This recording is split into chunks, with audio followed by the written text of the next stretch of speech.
Hello and welcome. We are here with Elena Johnson and hi Elena and Bonnie Paulson. Hi Bonnie. And we are just going to be talking today really quickly about making sure that your product page is the best it can possibly be. Because when you're doing ads, you don't want to waste your money. And if you're sending people from your ads into your product page and the product page is not really doing its thing like it's supposed to, you're wasting money. I think we would agree on that. Yep, totally. We want to make sure that's all set up before we start doing any advertising. Yes, I love that. Okay, and so let's see. We are going to start talking about the covers, but instead of just talking about it, Elena and I wanted to actually go in and discuss it with you and show you some examples of what we're talking about. All right, so here we are, and we're going to look at Liz Isaacson. Now, I'm going to be switching your names again here, Elena, like I did last time. So here we are looking at Liz's page, which is Elena's, one of her alter egos, and I'm going to be just looking at the cover right now. So when I'm looking at the cover, this is a beautiful Western. This shows me that it's a sweet cover, or it's a sweet story. It shows me it's a Western, it's great colors, it's great, it's easy to read, and if I put it smaller, I know that I would be able to read it easily because as you can see by the computer screen, it is kind of small on the screen. So this looks good. It fits with the series. I know she has a series. I'm going to come down here. And you can see where the branding is. You have the same font. You can see the colors are similar. The theme is similar. That's really important to have with the book cover. So I know that that's good. That's what we want. We want it to be easily seen because when you're doing a sponsored product, you're going to be down here much smaller than even, you're going to be down below. If Bonnie scrolls down, yeah, right down there. And that's even smaller than what we see up at the top. So you want to be able to check that sponsored product row and kind of see how your cover looks down there and kind of see what it looks like as a thumbnail because that's what people will see. So then you got them there. Let's say you've gotten them to click and they've clicked onto your landing page and they see this amazing cover, which they've already seen, that this is tying it into that ad. They see the great title, they see everything, and then they see this. Want to explain this, Elena? Yeah, so the next thing that you want to check when you're looking at your product page is you want to make sure that you have a pretty awesome tagline and a good blurb. You'll see that there's a little fold there that says read more. So pretty much anything above that, some people might not click below that, and that's okay. We kind of want to sell them with this tagline at the top that's bold. So that's really easy to do, and we've linked you to a website called Kindlepreneur to help with that as well. That he can help you with the tags and stuff to make that bolded and italicized and stuff. But what you want to do is, and I gave you a tip sheet for this, is you want to make sure that you're hitting on character and conflict and trope as much as you possibly can. When we look at that one right there, a wounded army cowboy, that kind of gives you an idea of the characters, a divorcee with a child, same things. We've got a single mom, a cowboy, and their second chance.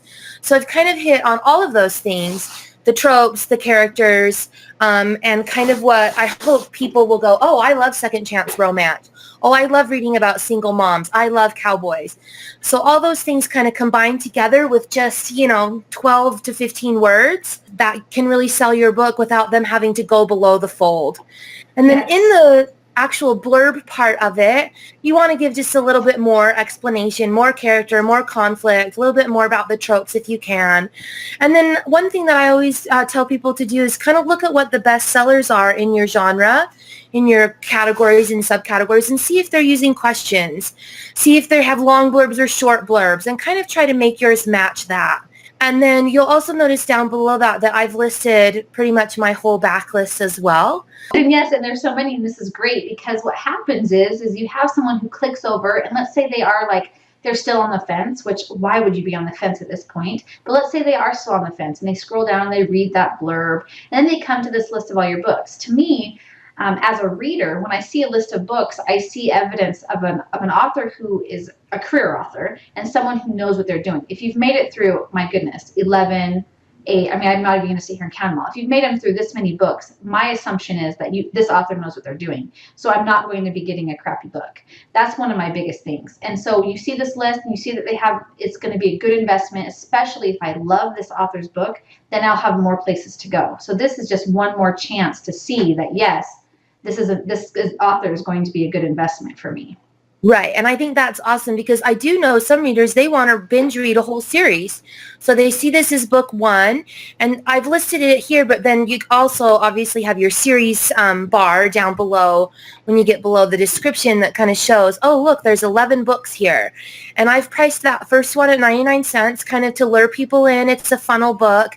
And they'll think, oh, if I like these books, I have a lot more books to read.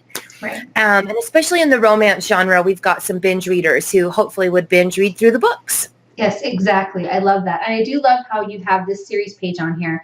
I do know that there has been research done, and when they have the eye thing for the computer mapping, and when they see a complete series on someone's page, they see it as, oh, this is exciting, this is full. I'm not going to be left behind with just two or just three books if that's all there are. I'm going to actually have a completed series, which is very amazing and awesome.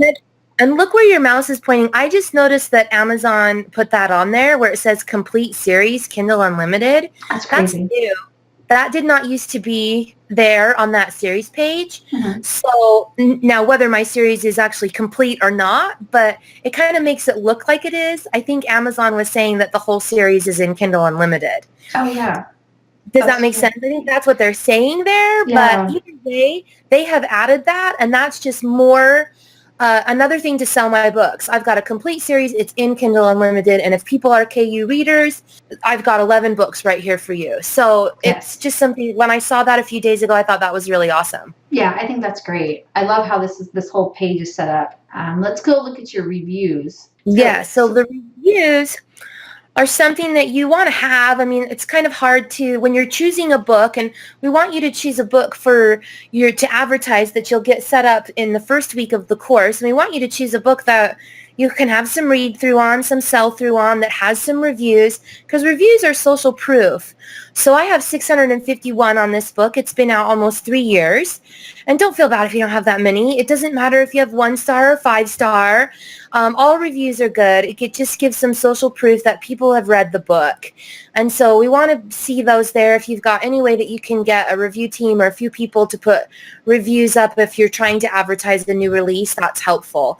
If it's an older book like, this one or the one of Bonnie's that we're going to show you, you're going to have some reviews anyway. I agree with that. Yep, absolutely. And then we'll look inside too as well. I know that this is a really strong selling point, and Elena does a really great job at doing her formatting, and I love how this is laid out. But when they come into the look inside, we were talking about this, Elena, and you had a really good point. This is another final selling point. Yeah, some people will actually look inside and read a little bit. So just think when you go to a brick and mortar store or a Barnes and Noble or whatever, you might pick up a book and open it up and leaf through it, read it, whatever. And that's what this look inside feature is doing for digital readers. So the tip here is to make sure that you have edited it to perfection. That if it's supposed to be italicized, it's italicized, that your formatting doesn't look wonky, that you don't have any typos there, and that the little sample that they're going to get is going to be intriguing and enticing and be like, I don't see a typo in the first paragraph or even, the first 5 pages. I think I'll buy this book and give it a try. Right, and I think that's important. I know we always talk about, you make sure it's clean, make sure it's edited, and whatever your editing process is, there's still going to be typos that get through. But if you can make sure that absolutely your first 10% of your book is typo free and as appealing as possible, that will make you appear just that much more professional and that much more of an author, a career author, and people will take your book seriously and actually want to buy it. Right, totally agree. And so we click on over here and we have a Western book. Obviously it's Western. It's going to be a suite. We don't have a bare-chested man on here. We know who the author is. There's my reviews. And then now we were talking about this. Now I did this formatting with Kindlepreneur like we were talking about, and we'll click over and show you the website. But I'm not a huge fan of the way this looks. However, it does convert really well. So I'm going to show you what it looks like above the fold. And see, I think it looks great because your tagline is a little bit shorter than mine, but it still gets through the conflict. It still gets through that this is a romance. I still can see that I have a tough Montana rancher and a desperate doctor from the city, even though those are shorter. My tagline wouldn't look, I did have it big like that, and I couldn't really see anything else, and I didn't really like it, so I just made it small and bold instead. It just really is a stylistic choice. And I think yours looks great too. It Thanks. achieves the same thing that mine is achieving, just in a different way. Right, exactly. And it really is just a matter of catching the eye, which I think is what's important. So as long as we're catching the eye right here, like you said, we're getting that trope across. That's the biggest thing. So if you want to, Elena was making a very good point. We do want you to work on your landing page for whichever book you're going to be working on throughout this course. So when you are ready to start making those changes, we come up here and we have the link on our awesome checklist on how to do it. And this is the link right here. It's really easy to do. You copy and paste your stuff in here. You stylize it in here, make it bold, do the sizing, horizontal line, whatever you want to do. And then you just click generate my code. And the HTML code here that pops up is the one that you put into your KDP little section. What's that called? I don't know, just in the dashboard when you're setting Yeah, the up your book description. Yeah, the book Yeah, description. book description. Awesome. This is a really great tool to just help your product page look more professional. And honestly, yeah, we want you to do this for the product that you're going to advertise in the course because we think you'll get the best conversion that way. But all of your books should have this done to them so that all of them are converting the best way that they can, no matter what book of yours a customer might be looking at. So Right. that might be something that you'd want to take some time to do before the course starts, or just over time, depending on how big your backlist is. Yeah, I agree with that. I think that's awesome. I think the most important thing is putting yourself your books best foot forward so that these ads will actually make sense and actually be doing the best that they can. You'll take a couple of minutes to look at your product page, download the tip sheet about books and backmatter so that you can have your backmatter as well formatted and ready to go for as your product page. You want your exterior and your interior to look great. So we have a checklist for your product page that you should download and use. We've got a tip sheet for blurbs and backmatter and books for in this prep week. We hope you'll take a few minutes or maybe a couple of hours to get ready for the course so that when you start spending money, you can make that money back as quickly as possible because you'll have great products and great things to deliver, and people will go, oh, I'm going to buy a lot of books by this person. So download those things, look through some of our other videos, make sure you're all ready to go for our course, which starts really soon.